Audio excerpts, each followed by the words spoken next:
once again for coming for today's session. Some familiar faces, some new ones, but I really appreciate you taking your time to come here.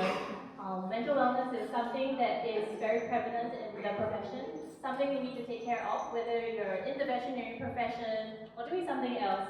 So I hope that today's session will be very informative, help you to find ways to improve and help yourself, help your teammates to last a bit longer in this profession and generally life. So if you have any questions, Giana, I'm sure she'll be happy to help answer them at the end of the session. So for now, let's give a round of applause for Giana. And Thank you, Olivia. Thank you very much. Good afternoon, everyone. Thank you for coming over this afternoon for this talk. My plan here today is to help you, to become more resilient and more empowered, really to deal with the challenge of the profession. And let me just get here. Thank you, NParks, and everyone involved in the organization of this. Thank you for the opportunity. So without further ado, let's just start. So I just want to clarify that this is not a therapy session, right? My idea here is really to raise awareness and educate people working with animals about topics such as moral distress, compassion fatigue, also known as empathy exhaustion or empathy fatigue. But for the purpose of today's talk, I'll call compassion fatigue and also burnout, and how these issues can really impact people's lives and their job satisfaction. But I think the most important part of this talk is really how I can help you guys really to be empowered and really to know how to use your own mind to manage and prevent these issues. So the way that I structure the talk is about starting with some exercise, and I'll explain very soon why. And then I'll go and explain a little bit about moral distress, compassion fatigue, and burnout.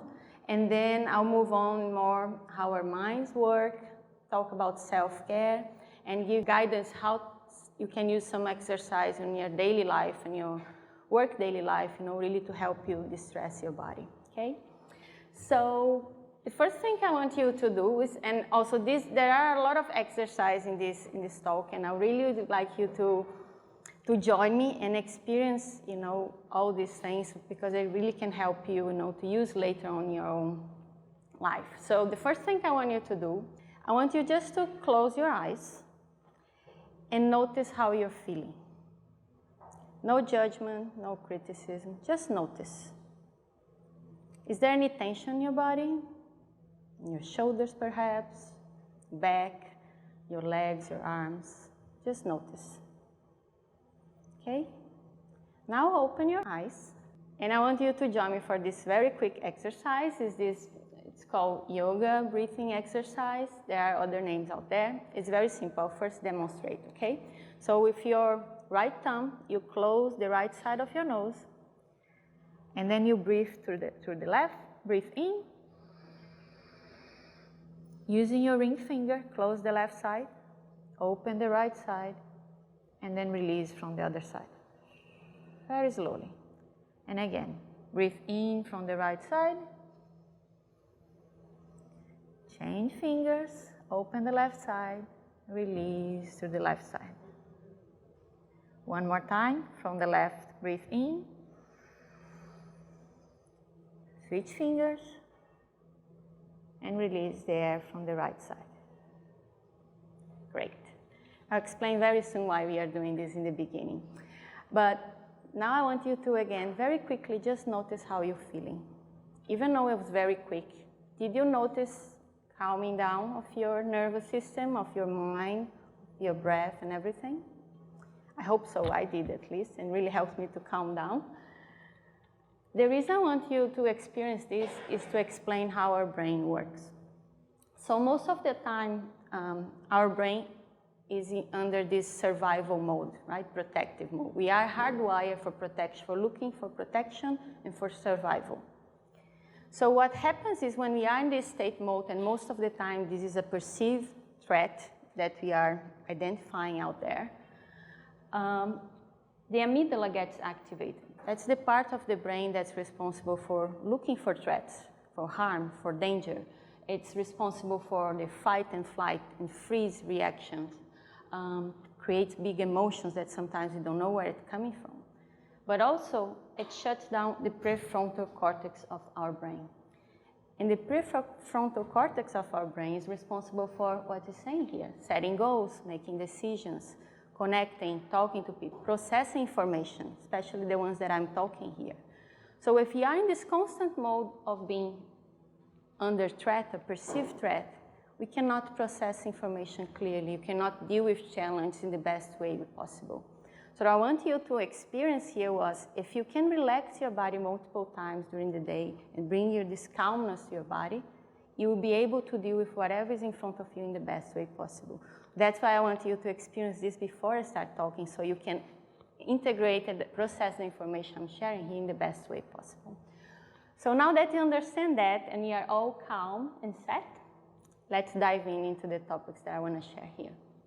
So first I want to talk about moral distress. I'm sure most of you have heard about. So moral distress happens when we experience these moral challenges and moral dilemmas that really challenge our values and our beliefs. They get compromised because sometimes they don't align with what the pet owners are saying or believe, or the company where we work, or even with our colleagues. And what happens is that we end up making decisions, take actions that really do not align with our values and with our beliefs. And this can really affect us psychologically, right? It's a real condition, a real problem in the profession of healthcare professionals in general. And a very simple example of what it looks like is convenience euthanasia. So I guess many of you have experienced this, where you receive an animal sometimes. I'll give a very simple example. You're in your clinic and then this animal comes healthy, no problem at all, but then the owner says, for example, I'm moving countries, I don't have any money, I don't know who can take care of this animal, there's nothing I can do about it, I just want you to put it down. And then you end up going to doing what the pet owner asks, but even knowing that is not the right thing to do. So that's just a simple example of moral distress would look like. And then we have also another thing that's very common within the profession, that's compassion fatigue, which is basically this emotional and physical exhaustion that really affect us, impacts our ability to empathize with others, but also with animals. Most of the time it's more with other people than with the animals. And it really originates from us experiencing, hearing others or animals going through some suffering or trauma. So it's also called secondary traumatic stress, because not us that are experiencing the trauma or the suffering, is it as a secondary person observing others or animals going through that. And compassion fatigue in many cases get confused with burnout, but they are not exactly the same. Burnout, on the other hand, is more this general exhaustion, this lack of motivation, related to the work we do. This feeling that the work we do, there's no meaning anymore. One important thing here about burnout is that it can develop in any kind of profession, where compassion fatigue is generally associated with professions that you experience, see, hear others going through suffering or trauma. Most people associate with burnout with working longer hours or working a lot, which it is part of it, but it's not the only case. So burnout can happen, for example, when there's this conflict between your personal values and the organization goals. And that's where moral distress that I explained earlier really plays a part of that, right? There's also this feeling of lack of control of the quality of the service you're doing, sometimes because there's no resource for you to do the best job you want, even though you know what you have to do. Or you don't feel emotionally or financially rewarded by the work you're doing. There's also this sense of loss of community or connection within the work environment. So as you can see, there are things that seem similar and other things that are different within these issues. So what I did here was this is not an extensive list, okay? It's just an example of what are the signs that you might, observe in each of these conditions. So moral distress, for example, the person might have this feeling of anger, frustration, hopelessness without knowing where is this coming from. And then these feelings of guilt, blaming others, blaming yourself. Compassion fatigue, for example, you can have the exhaustion is very prevalent. Shame, disgust, and guilt also there. There's this decrease in empathy from towards others, but also animals. Where burnout, then there's the sense of failure, of self-doubt, very common reduced productivity, and also these negative feelings towards the work environment, but also people who work with you, right? So, and there's also sometimes this feeling of stuckness, or you're trapped in where you are. So as you can see, there are commonalities and differences, and it's very tricky sometimes, right, to differentiate. What I want you to remember from this talk is that here are some things that are similar between burnout and compassion fatigue. But the main difference is compassion fatigue is generally associated with this experiencing, hearing, seeing others going through suffering or any trauma. Where burnout, this is not the case. It can happen in any kind of profession, right?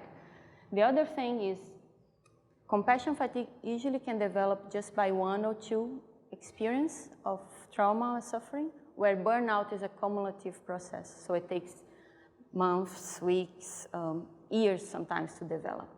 What this means is that with compassion fatigue, if spotted early, the recovery is faster. Where burnout, on the other hand, can take weeks, months, or even years to recover. So just going away, for a week, it's not going to make the burnout go away, right? And what I want to suggest here is that the concept of moral distress really contributes for these conditions to develop.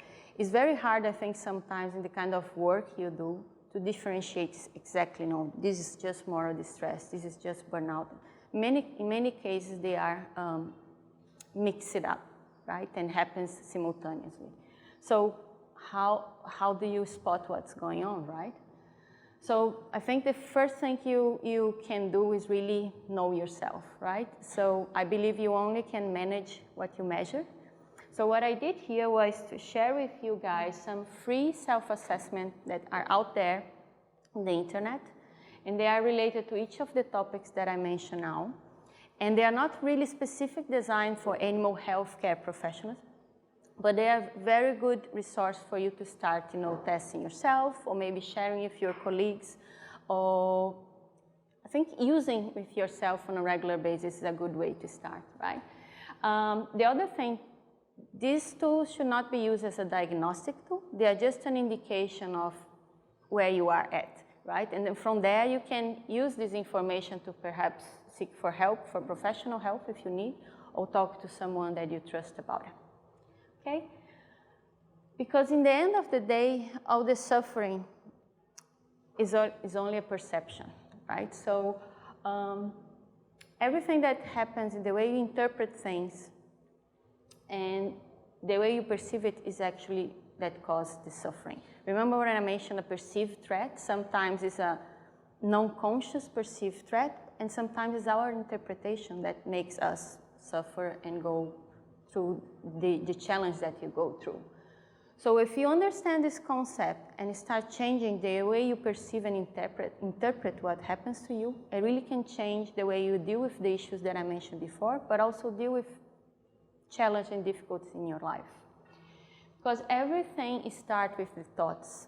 Your thoughts control your feelings control your actions, and your actions control the events and the behaviors in your life.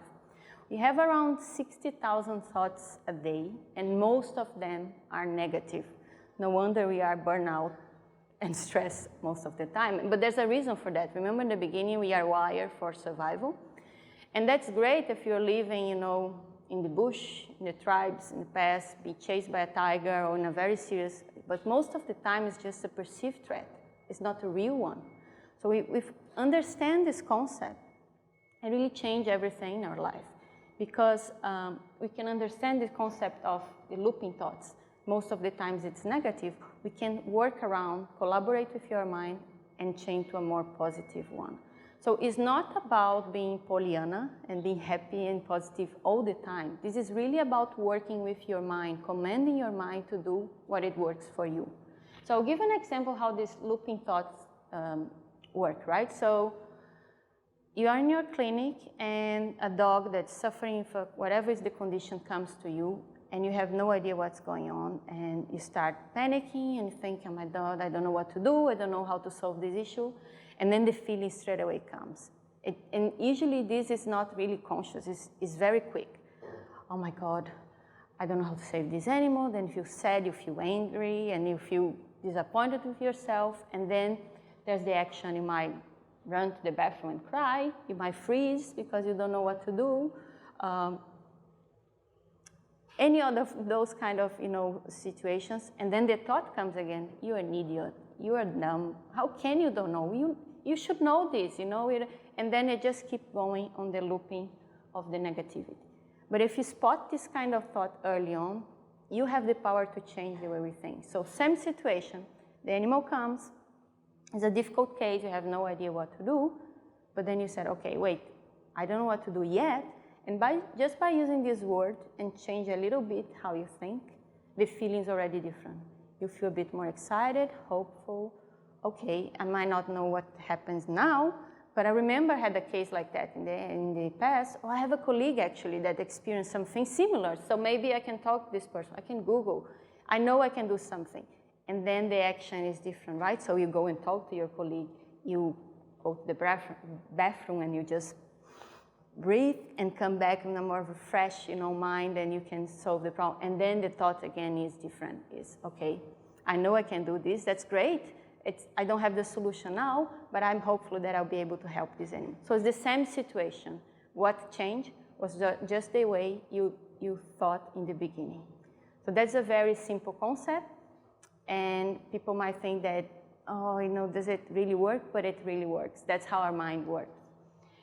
Because in the end of the day, the way you feel about everything is all about the pictures you put in your mind and the words you say to yourself. The words we say to ourselves are so powerful. They work as a command to our mind. And most of the times we are not aware of that. And we end up saying things that are not really nice to ourselves, right? Most of the things we say to ourselves are very negative. You wouldn't say the things we say to ourselves to colleagues, to friends, to loved ones, but we say to ourselves. So it's very important that we learn and understand how to talk to ourselves. The best collaborative alliance that you can do is with your mind. So if you understand that and start talking to your mind in a positive, more empowering way, it really can change the way we face any of the challenges you face daily, right? Again, the challenge, the difficulties, the stress are not to go away. They'll be there. But what's going to happen, you'll be more resilient, more empowered, really to deal with things in a completely different way. So if you understand this concept about how you can reprogram your mind by change the words you say to yourself, the pictures you put in your mind, and the way you interpret everything that happens with you, it really can change your life. Because if you think about, we update everything, every kind of software in our life, right? From our computers, from our apps, any equipment, but we never update the most important software we have here, that's our mind. Sometimes we're being programmed and thinking and believing the same way we have from years ago when it used to serve us, but now they don't serve us now. So if you understand this concept and reprogram your mind to be in a more positive, resilient way, it will change the way you face all the challenges that you face on a daily basis. And this can all start with self-care. Because let's be honest, we cannot run in an empty tank, right? That's basically a simple concept that everyone understands. You cannot give from an empty cup. But sometimes we forget about that, right?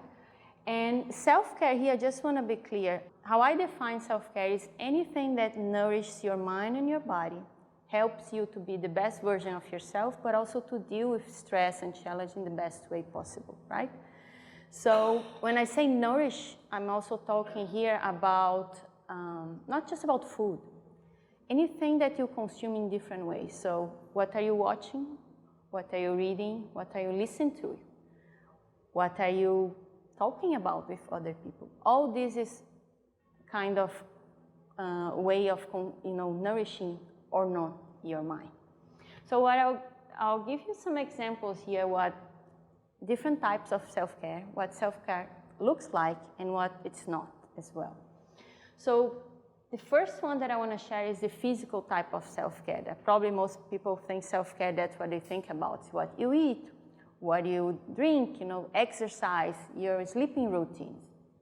And sleeping is a very important part of self-care. But here's where I want to clarify one thing. Don't confuse self-care with self-indulgence, right?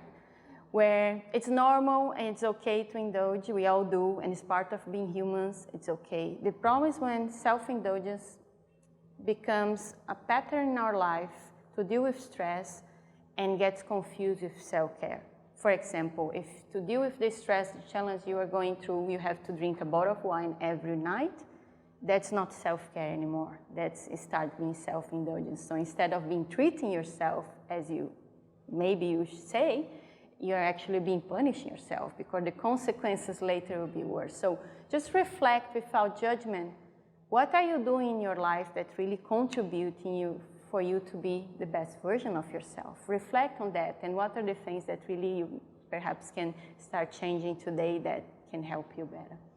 Then the other part of self-care is the mental part.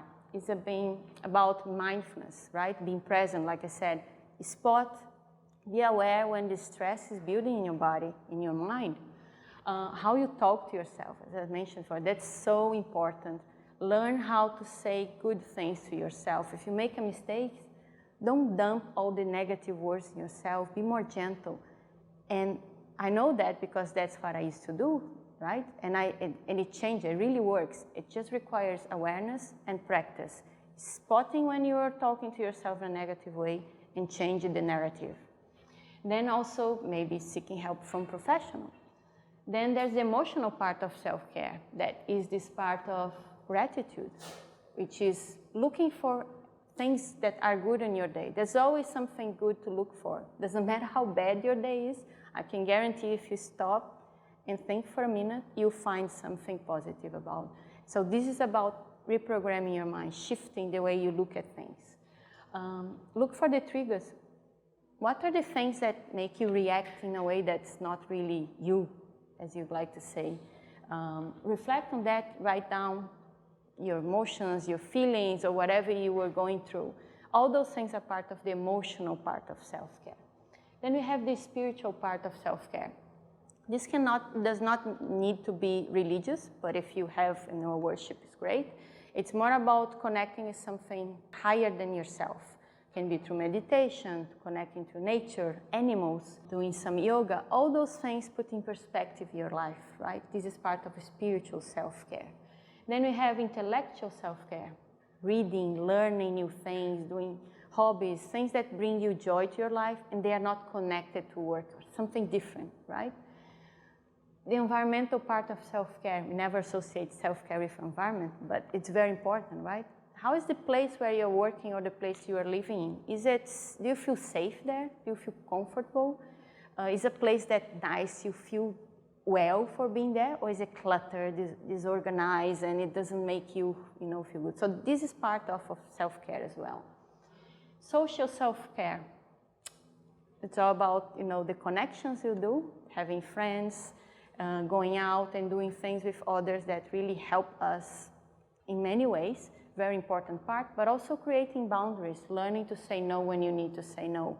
Not saying yes just to please everyone, but all the time, but learning to respect yourself, say no, tonight I cannot go out again, I need to rest because next day I have important things to do and to do my job in the best way. So this is all part of social self-care. Then we have the part of self-care that for sure most people don't think is part of it, is the financial self-care, which is basically, if you think about when we have financial difficulties, affects all parts of our life, right? So financial planning, right? Budgeting your money, investing or planning to pay your bills on time. All those things are part of the financial self-care, and it's part of this process as well. And there's a final one that I like to add here that's nobody talks about as well, I actually don't learn anywhere, is about time management. Time management is a lot more about time prioritization and paying attention to your time. Many times we think that time management is about including, doing. Actually, sometimes it's actually removing things from our to-do list and be more focused on what exactly we need to do. So time management is also important and part of self-care, and actually it really affects all parts of all other types of self-care. So the main message that I want you to take from here is this. You might be thinking, oh my God, I cannot do this. I don't have time, like you're just talking, how I'm going to do all these things, right? It's not about that. It's not about perfection. It's about here trying to look in your life what you think that can be included in your life, or perhaps remove it, that really can help you to take care of yourself in the best way possible, right? So don't get confused that, oh, I have to do all these things. And sometimes actually the best way is start bit by bit, one thing at a time, little by little. It's better adding few things, more frequent than just doing once and never ever again, okay? So I have been talking a lot here, and now I want you to have more practical exercise that you can use on your daily life and your work when you are very stressed. So the first thing I want you to do with me, and now please join me in that, is this kind of exercise based on Havening techniques, is based on touch. So it creates delta waves in our brain, similar when we are sleeping, so it's very calming, relaxing. The first one is what the name is saying, is rubbing your hands. So this is something you can do anytime, like under your desk, nobody can see, or even talking to people, right? People might think you are cold or whatever. Just when you're doing this, you're already sending signals to your brain that everything's fine, you're safe, there's no danger here. So your body starts calming down. The second one, which is actually the one that I like and I use every day, just cross your arms in front of you, and you rub your hands down from your shoulders to your elbow multiple times. If you want, you can close your eyes and just notice how you feel.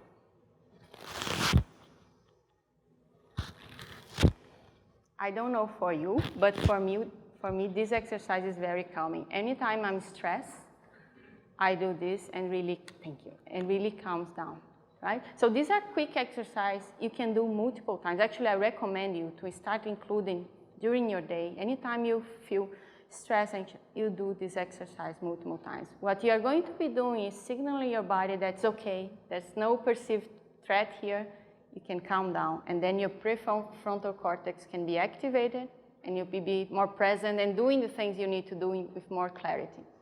The other one that I like that's very powerful for me is like this, that involves the self-talk with self-regulation. So you pretty much touch your heart, follow and help me here to join this experience. And then you say to yourself, I'm okay, I'm safe, I'm protected, there's no dangers here. And you can say loudly, or you can say just to yourself. So you're going to a difficult meeting or a surgery, or me coming here to talk to you guys, so instead of building up anxiety, just say that it's okay, I'm safe, protect, there's no dangers here. And if you repeat this multiple times, you start feeling your body calm down and be more relaxed. And again, then you can be more present to whatever you have to face in your day. And this all, together with the concept that I mentioned at the beginning, right, about deactivating the amygdala and activating the prefrontal cortex, has to do with this concept of reciprocal inhibition, which means that in a stressful, fearful, and anxious body, relaxation cannot be present at the same time. It's impossible for both to be present. So if you integrate relaxation in your body during the day multiple times, stress cannot build up. So you'll be more present and more relaxed to deal with whatever you have to do in your life. Again, the challenge, the difficulty, the stress are not going to go away, but you'll be more empowered and you'll be more resilient to deal with whatever you have to do in the best way possible. So now what I want you to invite you to experience is this, what I call cognitive empowerment. So it's pretty much the kind of experience that I use in the kind of therapy that I work with. You don't have to do anything. Of course, if you don't want to join, you don't have to. You can just sit there and observe. But I would love you to experience that. So you just sit there where you are and follow my words. It's around 8 minutes experience, okay? So hope you can enjoy me. So just sit there where you are, and with your hands and feet very relaxed, I just want you to have a deep breath in and out. Now I want you to look up as high as you possibly can and have another deep breath in and out. Continue to looking up. Another deep breath in and out. And one third time, deep breath in and out. And now you can close your eyes. Relax and forget about the position of your eyes. Just relax. And I want you to feel that flattering sensation that is developing in your eyes. And you can feel that your eyes have been glued shut, sealed shut, closed together. And you feel that relaxing, nice sensation develop in your body.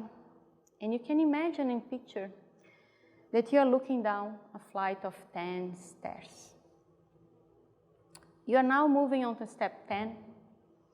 As each muscle and every nerve in your body relax and you go deeper, deeper and deeper.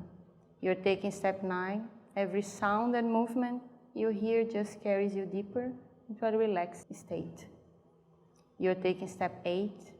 You're moving down, drifting down, traveling down to an even deeper level with the sound of my voice.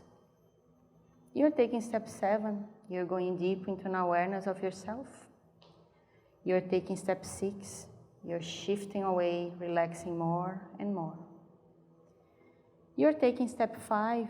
You're halfway down, going even deeper with every number I count. You're taking step 4, as each muscle, every nerve turns loose, lets loose, and you relax more. You're taking step 3. You go even deeper with my voice and the sounds around you. You're taking step 2. You gently, easily, calming, moving to a deepest level, relaxing even more. You're taking step 1 now. You just go deeper, drift deeper, sink deeper, deeper, deeper, deeper, and you relax more. And deeper just means going really into a deep relaxation. And as you relax more and you go deeper, you remember the first feeling, the first idea, the first reason why you wanted to work with animals. You easily go back to that moment, the moment you decide that was your calling, your purpose, to work with animals, to take care of animals, to save animals. And as you remember this, your mind is rekindling, bringing back all the good feelings, sensations, and thoughts that made you choose the work you do today. And by remembering this, you understand how important your work is because of you. You are important, you are worthy, you know exactly your why, the reason you decide to work with animals. And remembering this brings you so much joy, so much happiness, so much fulfillment in your life. You have a gift, a talent that the planet needs, that animals need. You are important, and the work you do is significant. And for you to continue giving all the love, care, dedication, compassion toward animals, you also need to take care of yourself. Attending to your own needs is not selfish. Taking care of yourself is a requisite. It is necessary for you to continue performing your job with excellence. If your batteries are flat, you must recharge first to continue giving the power, the energy needed by animals and other people. So you pay attention to your own needs. You rest when you're tired. You take a few minutes to take deep breaths when you feel stress. You stretch during the day when working for long hours. You take time to eat healthy foods. You drink water when you're thirsty. You connect with your colleagues when you feel overwhelmed, stressed. You share how you're feeling easily. By the end of the workday, you easily and effortlessly let go of work commitments and any thoughts related to work. You move on to your personal life knowing that you did a great job, that you did your best. And now you're recharging your battery so tomorrow you can return to your work with animals full of energy, vitality, and motivation to continue the amazing work you do. You are worthy, you are significant, your life matters, and the work you do is so important that you take care of yourself the same way you do for all the animals you love and care for. So knowing it and accepting the love and care you have for yourself, I'm going to count from 1 to 5, and you'll be back to your full awareness. With each number I say, you'll become more aware of your surroundings, bringing this feeling of profound relaxation back to your body and to the room. On the count of 1, you are becoming more aware of your body, feeling your fingers and toes. On the count of 2, you are aware of the room and the sounds around you. On the count of 3 and 4, you're taking a deep breath in. And on the count of 5, you open your eyes, feeling wonderful, amazing, free, feeling completely energized, ready to continue the amazing job you do for animals. Welcome back. How are you feeling? Are you more relaxed? Good. Thank you so much for joining for this experience. So this is the kind, just gave an example what my experience when you work with me in RTT, and also to bring our body to a more calm state. And I want to finalize by really just remind you the main things that I talked to you about here. Remember that when you change the way you think and the meaning you give to whatever it happens in your life, you really can change your life and the way you face challenges. Learn to reprogram your mind. Be aware of the image and the words you use on a daily basis, and be more resilient. Self-care is not selfish and is not a weakness. You cannot give from an empty cup. And remember, you don't have to do everything that's out there about self-care. Seek harmony, look what it works for you, and start implementing even today. And learn to identify when stress is building up in your body and your mind, and self-regulate. Use any of the exercise that I share with you here multiple times a day, and with no time, you'll be a completely different person. Thank you very much for your attention. Here are my details. We'll be also sharing the notes with everyone. So you have my details there. And to say thank you for being a great audience. Thank you very much for your time, and I'll be happy to answer questions. Thank you so much, Giana. I thought that was really awesome, and I hope you took back some good techniques for your team and for yourselves. So now I'll just open the floor to some questions. I know in the crowd we've got some vets, we've got people who are looking to join the profession, people from animal welfare groups, and other businesses even. So if you have any questions for yourself or for other people, how you can change things in your workplace, feel free to raise your hand and then we'll come over. Actually, I have a question. Sure. So how would you recommend people to start implementing this in, for example, their vet practices or just their workplace in general? The self-care routines you mentioned. So, like I said, I think the first thing is really to identify, stop and think, reflect. What are you doing that's actually helping you? Or because most of the time we go into the automatic mode. We are not even conscious what we are doing, right? So know yourself, as I mentioned before, is really to recognizing what are the things that I'm doing. You can even write down or just stop and think for 5 minutes what I'm doing that actually is helping me, but what are the things that I might not without being critical, but just writing down, being honest, right? Okay, what's helping me, what's not. And then start choosing one thing at a time, like might be a hobby that you always want to start and you say, I don't have time, or whatever is the excuse sometimes we give to ourselves, start with that. Maybe it might be that you change one thing that you eat, right? And start step by step, little by little. Don't try to do all at once. And I think sharing this information, also talking about that with your colleagues. The other thing I think is important is create an environment that sometimes it needs to come from up there, right, from management, but create an environment that's okay to talk about how you're feeling and how you have to go through some moral stress experience, for example, like the euthanasia thing, and you're not really feeling good about it. And it's okay to talk about it. I think we have to break the stigma that it's a problem to talk how you're feeling or if something's bothering us, right? So I think create this environment, and start talking to other colleagues and not be judgmental and also not judge ourselves or others. That's, I think, is the first step. One thing that I recommend, and that's something, I wrote a blog that will be out tomorrow in a platform in Australia called Vet Answers. Very interesting one, and I can share with Olivia if you want to share. So I wrote a blog, 2 blog posts about moral distress. And one of the things that I say that is by creating these debriefing groups within the clinic or organization or even outside, where people who are going through the same thing, can talk about openly. Because let's be honest, I remember when, I had even the undergrad and I have to kill so many rats, and you don't go out and saying that that's what you're doing with everyone because people don't understand, right?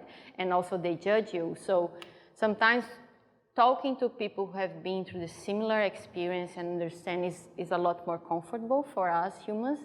So creating maybe these groups where you can debrief, you can discuss issues without judgment. Sometimes what we need is just talk, put out there, and that already helps us to process things in a different way. So that's my suggestion. Thank you for the very comprehensive response, Giana.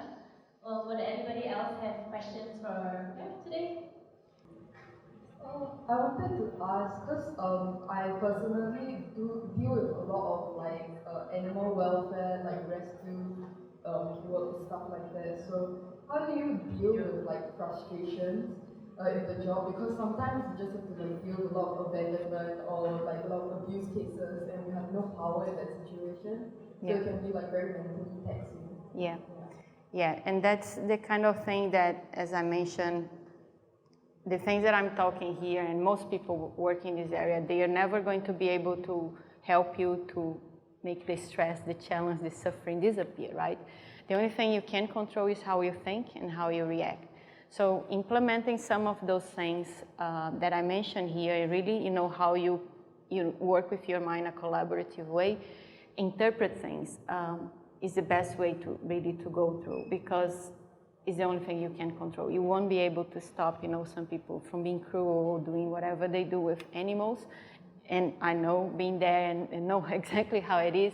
But that's what I had to learn, right? Is how you manage yourself and how to do this. And sometimes, I'll give an example. There's this book of this guy from the US. He works with the law enforcement about abusive animals and the link with domestic violence and animal abuse as well. And he mentions about these cases, right, when sometimes the person that doesn't, goes and just give away the dog, and people in the shelters, right, there he's talking about the case. And this lady, she wanted really to save the cat because she was being abused and the cat was being abused as well, and but she didn't have she didn't know how to say what was going through her because she was scared. But she went to leave the cat in the shelter. And then the first thing that you in a shelter, I guess we'd say, is to judge the person, right? A bad person thing. And without knowing her story, you probably judge this person. But if you knew the story, that actually what she was doing was to save the cat, because if she, she cannot leave the environment that she's being abused, and the cat might be dying. So then our interpretation, the way we respond will be different, right? So that's what the analogy is here, right? Sometimes it's just what you have to do is just to change the interpretation, be a bit more compassionate sometimes. I know it's hard. You have to be very conscious about developing this, but that's one example of how sometimes you might think that's one thing and actually it's another. We never know what people are going through, but we can control ourselves. So if you can implement that, I think that's the best thing you can do for yourself. Thanks, Giana. I have a question. So, as colleagues and superiors, right, how do you identify signs of compassion fatigue, or in your colleagues, and what can you do to help as a colleague or a boss? Very tricky question, right? Because first, you're vet nurse or whatever, but we are not doctors or psychologists, right? You know, most of the people work in this area. And most of the times, people don't like to be pointed out, right? Like, I think you, unless you're very close to the person, I guess. I think sometimes it's just by giving an example, you know, like creating an environment, you know, in the place where you work, like that we talk about those things, so the person, you know, develops this feeling of safety. It's okay to talk, and if I talk, or if I say, I'm not going to be judged, or I'm not going to be fired, or whatever it is that, you know, comes in people's mind. My suggestion is be careful not to point it out, right? So, like I mentioned, having this self-test is a good way to start, and I think everyone should, on a regular basis, go through them. And again, they're not diagnostic, right? They give an indication, numbers, what might be going on. And talking about, sometimes when you talk about how you are feeling, and then the other person will feel inspired, oh, okay, now I think I can talk about as well. But I would say be careful about pointing out when, you know, oh, I think, you know, from what I read or from what I watch, it looks like you might have been going through compassion fatigue, and, you know, it's very serious, you need help.